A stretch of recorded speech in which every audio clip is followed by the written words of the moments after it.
Hello, I'm Bibi Seck. I'm a designer and I run my own company with my wife and partner called Ayse Birsel, and we are based in New York. And what kind of work do you do? Well, we did some office furniture for Herman Miller. It's a furniture company based in Michigan. We did kitchen utensil for Target. And Target based in Minneapolis, you know this the company. We also did some shirts for a Turkish company, and I would say many other things. Yeah. We also did a project with Moroso. It's an Italian company called Mafric. It was a collection of products that we designed, and furniture was made in Senegal, in Dakar. So this was an Italian company making furniture in Senegal? Yes, it's an Italian company making furniture in Senegal. Yeah, okay. What's the current state of design in Africa? The states of design in Africa, I will say that it's the states that design was in Europe in the 50s or even in the 60s. I think that design was a discipline who was created to help the company or the industry company to produce some object for the consumer. So since there's not a lot of industry company in Africa, and not a lot of consumers, and not a lot of consumer who can buy this product, so there is no need of, I will say, industrial design like we can see them in Europe or in the Western country. But there's a lot of needs when we start thinking of solving problems. So, and this is where I think that I believe that we should, the design should develop. Give me an example from your work of this kind of problem-solving design. So, for example, 3 years ago, I had the chance to meet with a woman named Marie-Jo Sanchez, and she runs a factory who's making a water tank and septic tank. And for the septic tank, she was using a lot of recycled plastic, you know, because the funny thing is recycled plastic in Africa, I mean, actually in Senegal, it's much cheaper than the pure plastic. So I met her and with a prototype of a stool that we made in steel.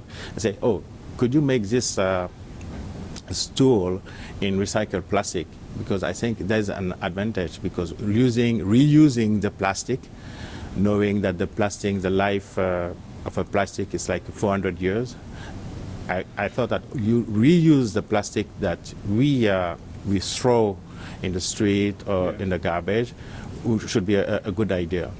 And then this is how we start. So we start producing some stool, and we also did some coffee table out of recycled plastic.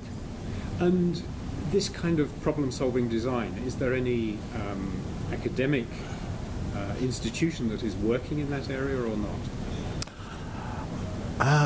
In Africa, I don't know. Really, I don't want to say something I don't know, you know. Yes. But not as far as you're aware. Yeah, exactly. Yes.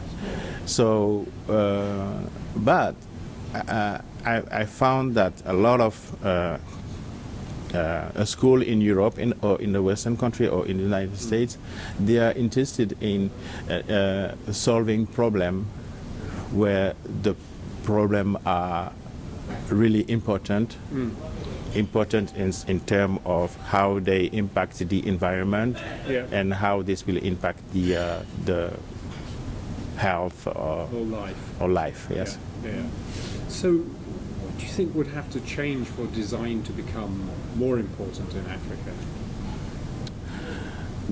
The design to become more important in Africa, it's almost like maybe it's rules. For example, there was a time in Africa when you were sick, you will go to see a traditional healer, you know. And when you need, if you need a house, you will see somebody who know how to build a wood crafter guy Yeah. who's gonna build you a house, etc. etc. So maybe rules can help us. Actually, what we have in Africa, and I will talk about Senegal, is we have the soul. So, as you know, for me, design is soul and a smart idea. So we have the soul, and the soul, the culture is very rich. So, and it would be different from the Senegalese culture to the Ivory Coast culture or to the South African culture.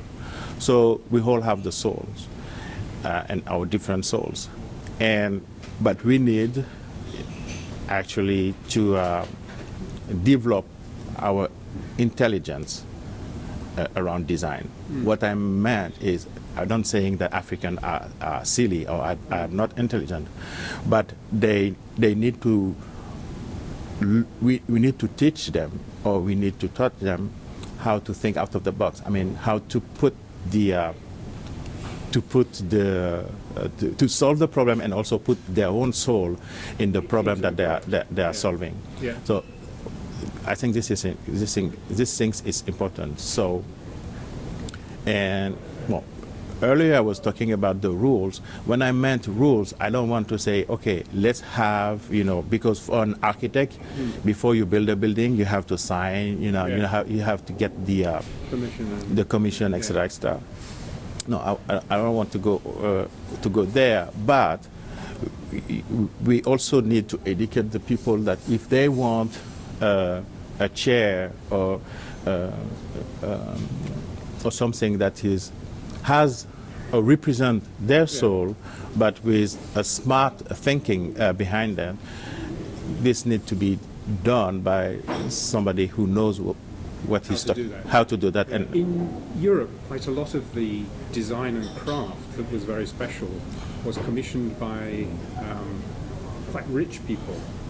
Is there any tradition in Africa of people commissioning pieces in that way or not?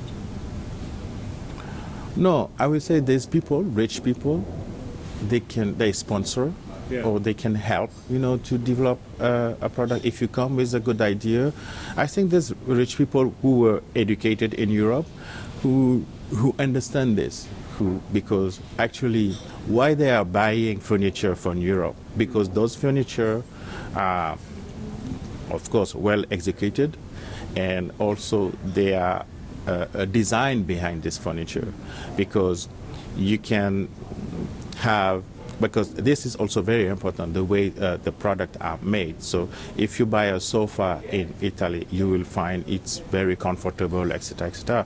But if you want to find the same design and have the same design made in Africa, sometimes it's difficult, because you will end up having maybe a very expensive sofa, because it will be made everything by hand, and also he won't have the technology behind, or necessarily the material, or the necessary material to make this product very comfortable. So today the consumer in Africa, they have the money to buy this product. They are buying this from outside. The guarantee that the product they're buying is the product they need. Yeah, meets a certain standard. I mean, for example, I'm very open in the idea that African designer can design a product made in Europe or in Asia for the African culture.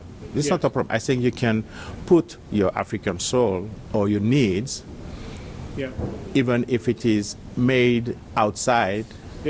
But what would be better is to play with the rich people, or to play with the people that have money. Say, okay, we can do that. I can design a plate, African plate, made in Japan.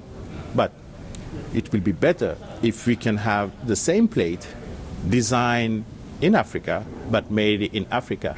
So why don't we start a discussion like this, saying that, okay, you guys are going to Europe or Japan or everywhere else in Europe to buy things that are designed with another soul, but why don't we try to put our soul in our country with African company.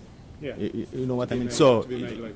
yeah, so he will create jobs, he will Yeah. create, attention, Yeah. and, I mean, people will love to have, Capture something that is will capture something, and people will love to buy a chair even designed by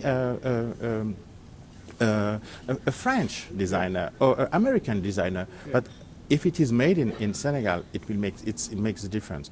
It's not really the designer who's a star here. Yes. I think it's the where it is made. It is important. You get this. You see what I mean? Yes, you get So, a different tax yeah. policy. So being a designer, African designer, well, okay, I'm an African designer, but I did things in Europe or in America. But what's important, the real star here is the product itself, where it is made and for which reason, etc., etc. Yeah. And how it is executed. Yes, how it is executed. The best product, actually, we're not looking who designed this product. We say, oh, we judge. Well. Yes, it works well, Yeah. and it's made here or here.